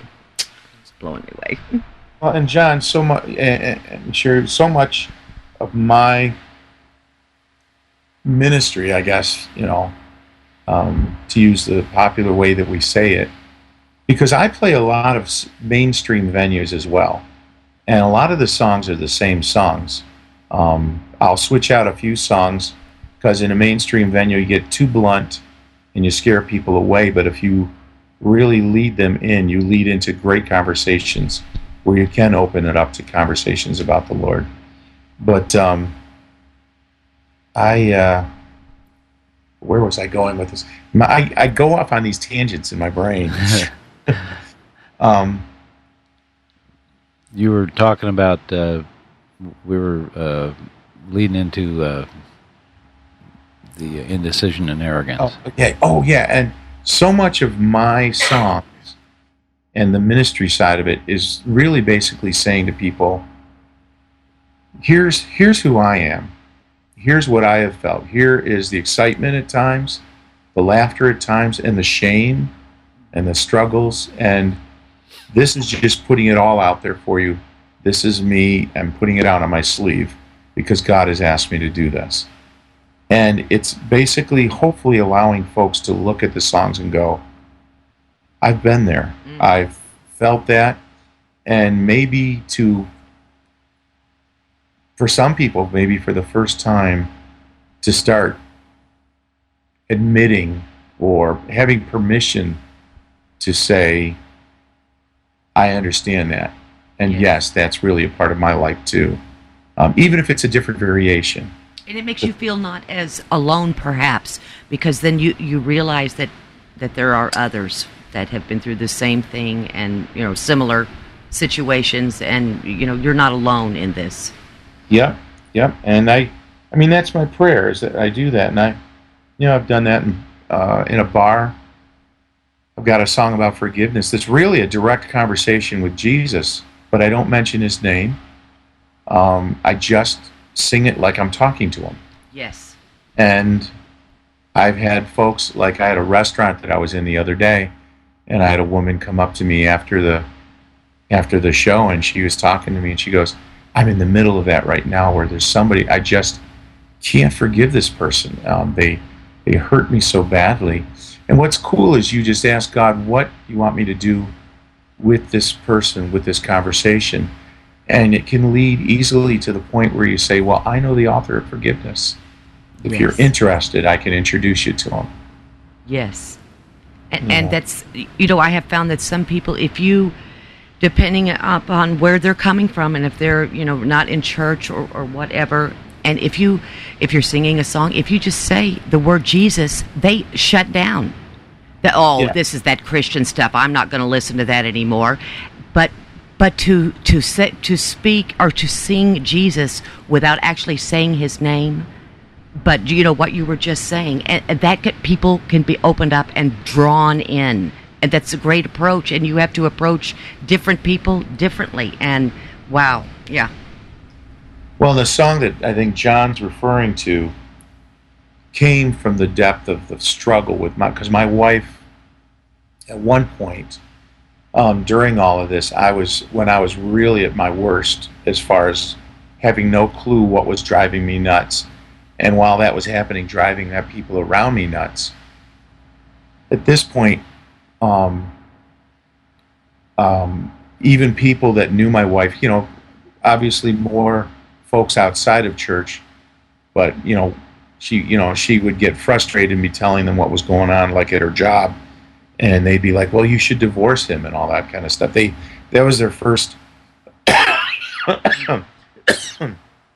reaction to everything. And, thank the Lord that my wife is a godly woman and stuck with me, even despite all the stuff I had to grow up and change through.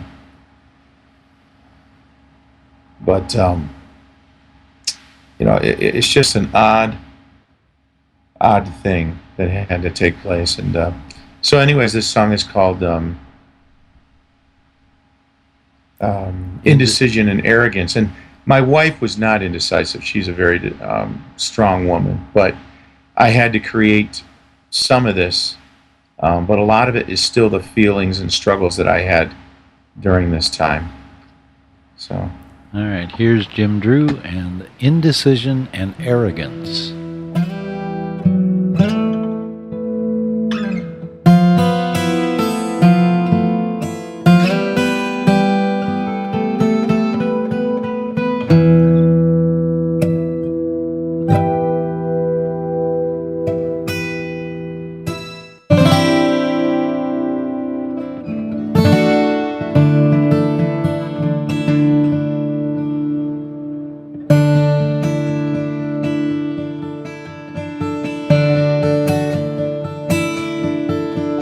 You're my queen of indecision.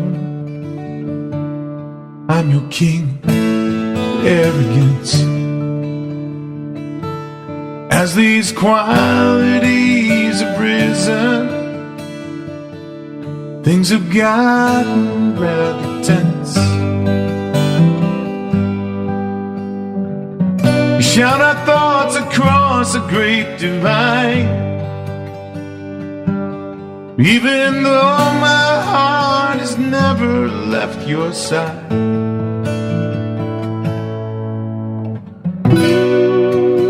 Ooh, someone's laughing. The king and queen are waving from their elegant charade. Ooh, no one's talking. Subjects blindly serve while the kingdom slowly fades. The jester plays his card and walks away.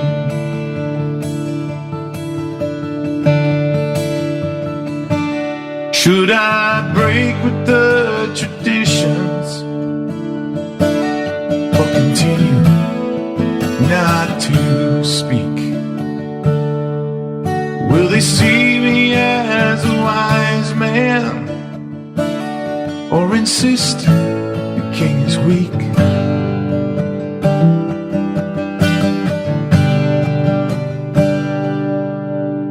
I ache for her to turn and call my name,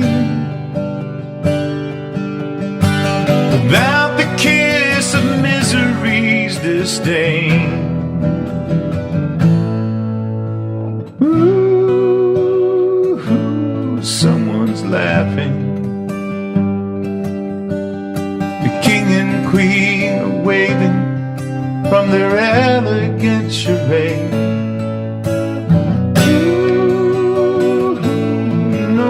Talking. Subjects blindly serve, feel the kingdom slowly fade, while the jester plays his card and walks away.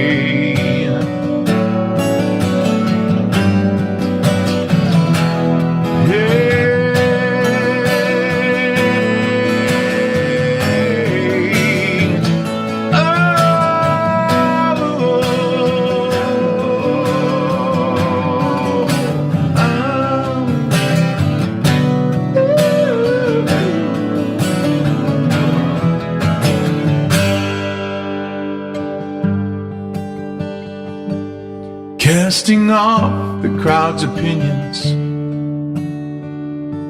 and close the curtains of denial, as we gaze upon each other for the first time in a while.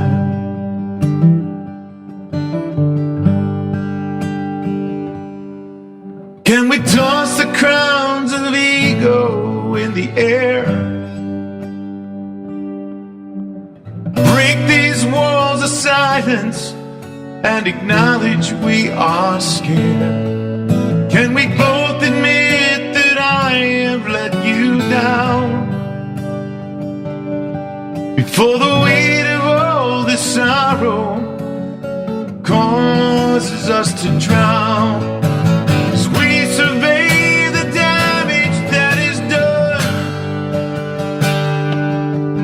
can we bring it to the light of one whose love can overcome?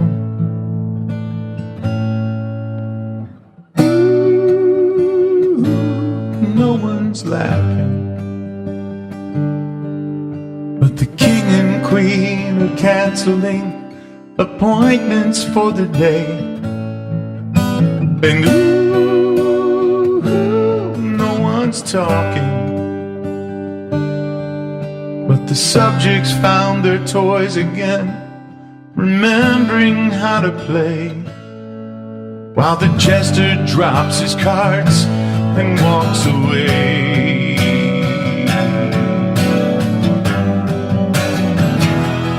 Walks away, yeah. Walks away, yeah.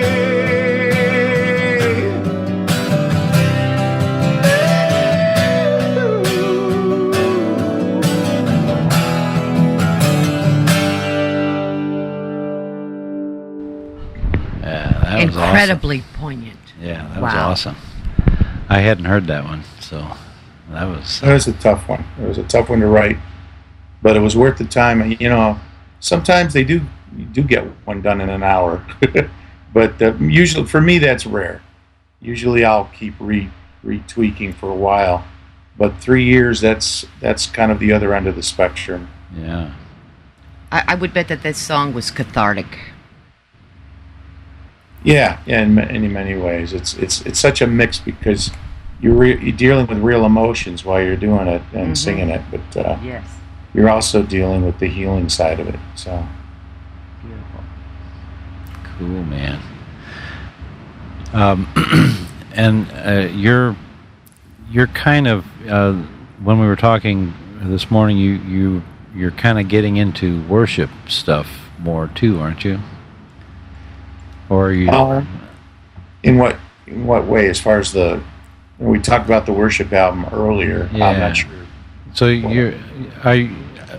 well, you talked about Will being really heavy into worship, and stuff, and I'm leading into "Let the Comforter Come," which I hope is okay if I play that. Sure, that was what's funny is that's a really early song. We're talking probably mid '80s at the latest. Really?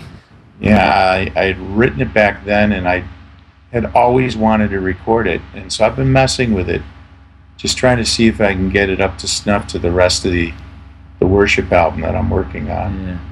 Yeah. I listened to it earlier, and I loved it. So I stuck a little reverb on it. Hope you don't mind. I probably sent it to you pretty dry. I don't know, because again, it was more rough as far as what I was sending. So yeah.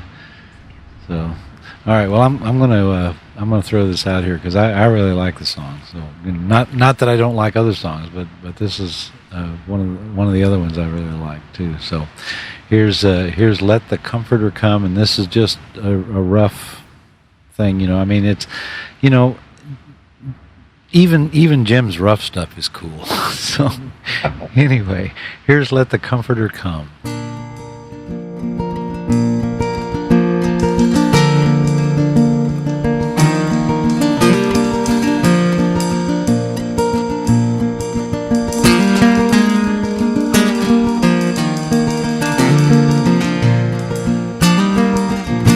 Let the Comforter come.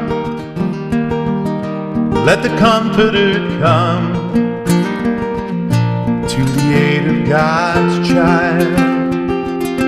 Let the Comforter come. Let the Comforter come.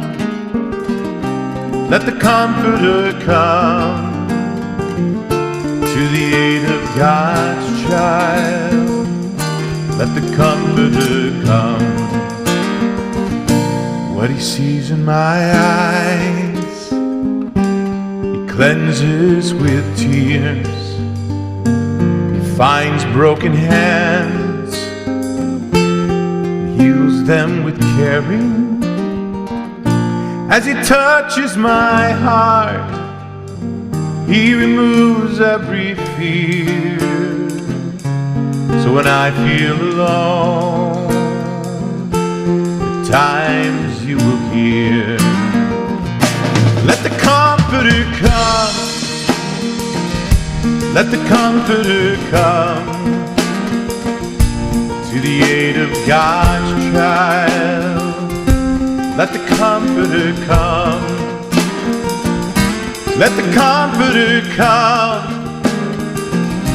Let the Comforter come to the aid of God's child. Let the Comforter come. When the world wants to hate and I should be loving, I rely on the words that he brings to my mind. Should I wander or tarry, he reminds me that living is a gift from my Lord. I am called to be free. Let the Comforter come. Let the Comforter come to the aid of God's child. Let the Comforter come. Let the Comforter come. Let the Comforter come to the aid of God's child. Let the Comforter come.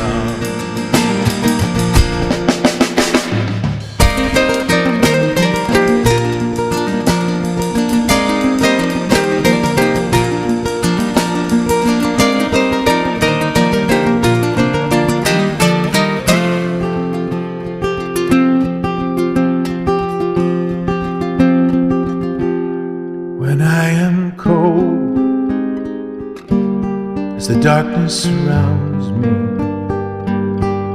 He comes with the light of eternity's love. When I reach for His presence, His arms they enfold me. To my spirit He sings, what a beautiful song. Let the Comforter come. Let the Comforter come to the aid of God's child. Let the Comforter come. Let the Comforter come. Let the Comforter come to the aid of God's child. Let the Comforter come.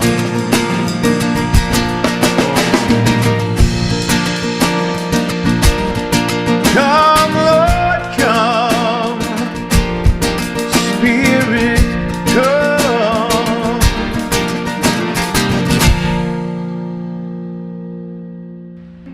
Yay. I'm glad you like it. You know? Yeah. I love it. Yeah, I really like some of those chord changes, and you know, there's one note in there. I don't know if I could hit it. It's I don't know what chord you're coming off of, but you know, I know that note to me would have been a difficult one to find. Anyway, well, Jim, I really appreciate you hanging out with us. We went over a little bit. I figured we'd. Since we got started late on the other channel, I'd go a little longer to make the show, the at least 2 hours on the other network. And I want to thank Exact FM for making way for us over there. And let's see here, we had our friend Deshaun Porter and the Sublimination Station. Wow. Exact Christian Radio was visiting us in the chat room in Exact FM, and we've got over 500 followers to our show out here on my network. And anyway, I just hope that that people heard your heart. And are you interested in having people get in touch with you at all? I mean, are you looking for bookings? Probably the best way to do that is there's booking at ifguitarscouldSpeak.com. Booking at ifguitarscouldSpeak.com. Booking at ifguitarscouldSpeak.com, or they can probably get a hold of me through jimdrew.net. Okay. Hopefully that link isn't broken. It's a website that I've been trying to rework with my friend out in Minnesota who actually is hosting it. But it's been a little odd lately, so it's just, it's web stuff. Yeah, I know web stuff. I've got 5 websites here that I host here locally, and I've got my own mail servers and everything. I mean, I'm right here from the bed. Yeah, right here from the bed. But yeah, I'm trying to book and get out to play. I mean, not just in our country. Next fall, I'm looking at a tour to Europe. So the UK would be interesting. I'm probably going to start in the Madrid, Spain area, and work my way up to England, up into the London area, at least. And there's a number of other places doing all that work, now as far as setting things up. So cool, man. It's a lot of work, and I used to get a lot of airplay through United Christian Broadcasting out in the UK, and have gotten great reviews from Cross Rhythms magazine and stuff. So I've got a good relationship with some folks out there. But wherever, it would be great. Cool. And now you may have a fan base in Ireland. Yeah. There you go. Cool. Yeah. And I would definitely love to visit Ireland. Drew, the Drew name is, I guess it can be either British or Irish, and in our case, it's supposed to be leaning to the Irish side. Ah. So it'd be wonderful to make it out there for something. Yeah. All right. Well, I really enjoyed it, and I've not only are you a great singer and songwriter, but I can tell you've got a great heart for the Lord, and you've been through a lot. But sometimes when you've been through a lot, it gives you a lot to say. Yeah, I know. But, hey, I've missed you, buddy. So this has been a great time to catch up with you. Yeah, and maybe sometime we can do it again. And especially if you get if you got more stuff you want to pick on me about, Sure, maybe I can ask weird questions. Yeah, there you go. I'll interview you and we'll ask weird questions. I like asking weird questions. Yeah, and then I'll stumble all over myself. And I sure hope to meet you someday, Jim. Yeah, you too, Sharon. I want to get him down here to the Coliseum and see if we can't get him through. And I'll tell you what, it's good timing that we're going to close the show up, because I'm hearing the thunder in the background. We've got some weather coming in. Moving in. And I'm glad that we were able to complete the show before the power went out. So, all right, Jim. Well, we also have a prayer email that you can write to if you have a prayer request, and that's prayer@godswarroom.com. prayer@godswarroom.com, all one word. And we'd be happy to pray with you if you have something that needs prayer. We send that on to our prayer group, and hopefully we have inspired you, or made you think about the Lord, and you'll be better for it, believe me. So this is Jon Bivin, live from Marion, Illinois, on the Jon Bivin Show, and I'm gonna roll the out music here. So you guys, thanks for stopping by, and I hope you have a blessed day. Well, that's all the time we have for the program this evening. Hope you were ministered to, informed, or at least got pointed in the right direction. We sure enjoyed bringing it to you. Don't forget you can email us at thejonbivinshow@bivman.com. The website is thejonbivinshow.bivman.com. And you can still leave a message on our Magic Jack telephone, 815-349-8031, anytime. Don't forget, tomorrow, the Pillar of Fire Church service will be on the air approximately 2:15 p.m. Central Time from the Pillar of Fire Church in Marion, Illinois. So until next week, this is Jon Bivin wishing you God's love.